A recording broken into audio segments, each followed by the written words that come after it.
Welcome to part 2 of my seminar. This part includes the risks of surgery. Obesity increases the risk of any surgery. Some of the other common risks include bleeding or infection.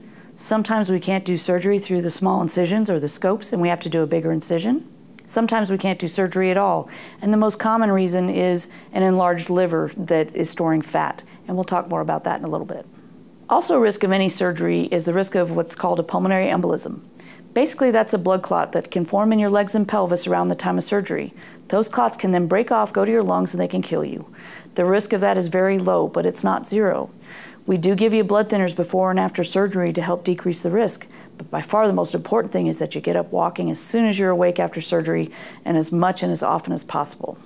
Any organ system in your body can fail after surgery. You can have a heart attack or a stroke or pneumonia or your kidneys fail. When you come for your first appointment, we go in depth into your own personal health history. If we need to send you to a specialist to help us out with making sure that an organ system in particular is safe for surgery, then we'll do that. One of the other things that can happen anytime you have surgery is that you can die as a result of surgery. You have to also remember that the risk of having surgery is less than the risk of staying the weight that you are currently. Nationwide, the risk for dying as a result of weight loss surgery is about 0.2%. Here's how it compares to other surgeries you may have within your lifetime. There are some risks that are particular to the gastric bypass. The first is the risk of leak, or where we have divided the stomach or hooked things together, those areas can pop back open and leak. The risk of that's about 1%, and if we knew ahead of time you're going to leak, we wouldn't do your surgery. Things like cigarette smoking, also steroid use by mouth increase the risk of leak dramatically. So if you're doing or taking either one of those things, we will talk about that when you come to your first appointment. The second risk is also a risk of about 1%, and that's risk of bleeding. And bleeding can happen inside and outside the intestine. The bleeding outside the intestine, we usually take care of at the time of surgery. You can have some oozing, like from the liver or from scar tissue from previous surgeries. Those things will usually just stop on their own. Bleeding inside the intestine, if it's going to happen, it usually happens later the day of surgery or up to a couple days later. And generally, it will stop on its own as well. Very rarely patients need blood transfusion, and extremely rarely patients need surgery to fix it. There's also the potential for having an ulcer develop at the site where the intestine and the stomach pouch are hooked together. These ulcers will usually respond to medication and can be treated and will generally go away. Strictures or scar tissue narrowing of the connection between the stomach and the intestine can happen, and that usually requires a scope where they go down through your mouth and pop that area back open. There's a particular kind of hernia that can occur after a gastric bypass called an internal hernia, where the intestines can twist around on themselves. If this happens, it usually does require surgery to fix. Almost any surgery that you have inside your abdomen can result in a bowel obstruction or kinking of the intestine, but an internal hernia is a particular kind of small bowel obstruction. Some of the risks particular to the gastric sleeve include the same risk, the risk of leak, as well as the risk of bleeding.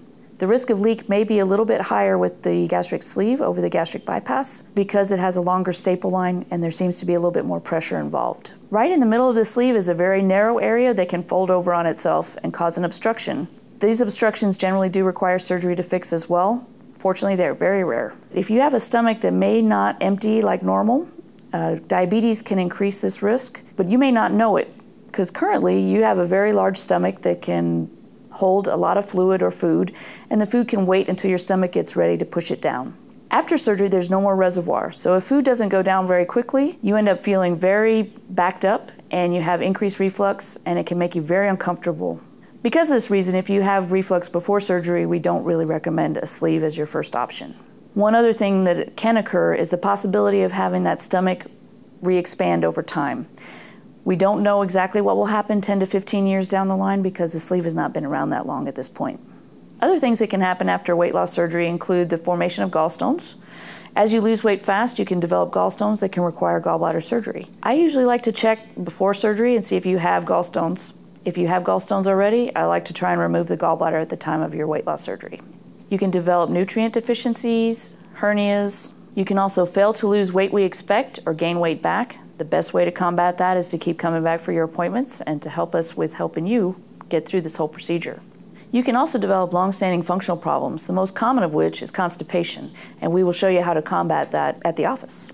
Most patients will lose some hair after surgery. The good news is that it comes back. Usually at about 4 to 6 months or so, you start noticing that your hair is falling out, and It's actually a good thing when it starts falling out because that means the new hairs are coming in to push those hairs out that died around the time of your surgery. The good news is that you and your hairdresser notice and really nobody else does. Almost everybody gets some loose skin somewhere.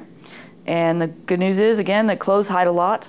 We do have some great plastic surgeons that we work with on a regular basis who specialize in body contouring after weight loss from weight loss surgery. They do a great job. And if you're interested in it, we have those names.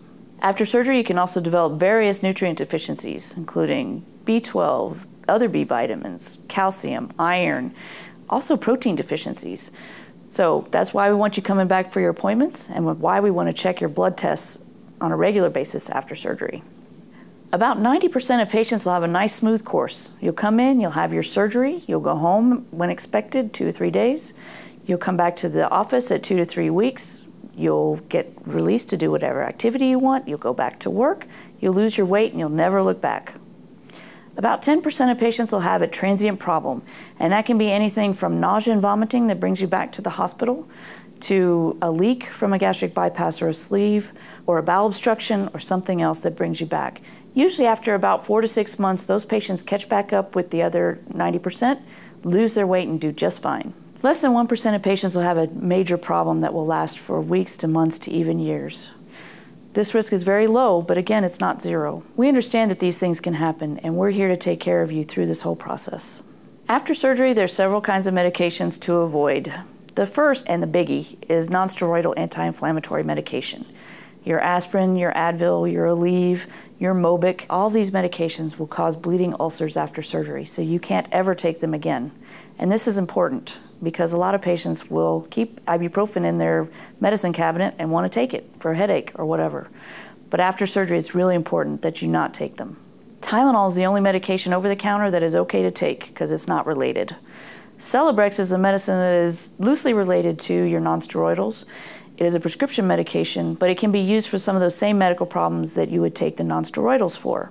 Because of this, if you do take a nonsteroidal on a regular basis, you might want to talk to your doctor about getting a prescription for some Celebrex to try it out. I don't own stock in Celebrex. I don't know anybody who does, but it doesn't seem to cause the bleeding problems that the others do. The other class of medications to avoid after weight loss surgery are diuretics. Diuretics can drop your potassium level dramatically after surgery. And you may think, well, I take potassium pills, but those pills are huge. So after surgery, it can be very difficult to take them. It's also very difficult to keep up with your potassium after surgery, so it's a double whammy. You generally don't need them because you're diuresing anyway from the breakdown products of fat.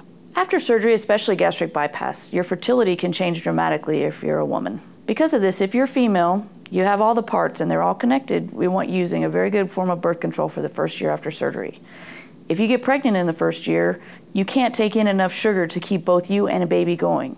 So the baby's going to get what it needs and you're not. And your brain and your heart and some other things run best on sugar. So you can end up being hospitalized for sugar transfusions if you're getting pregnant in that first year. After that first year and your weight kind of stabilizes, it is perfectly safe to get pregnant and actually safer for the baby. Babies born to mothers after they've lost their weight from weight loss surgery are actually healthier than babies born to those same mothers before they had their surgery. And that benefit goes throughout childhood all the way to adulthood, so for 18 plus years. This concludes part 2 of my seminar. You're almost at the finish line. Part 3 is next.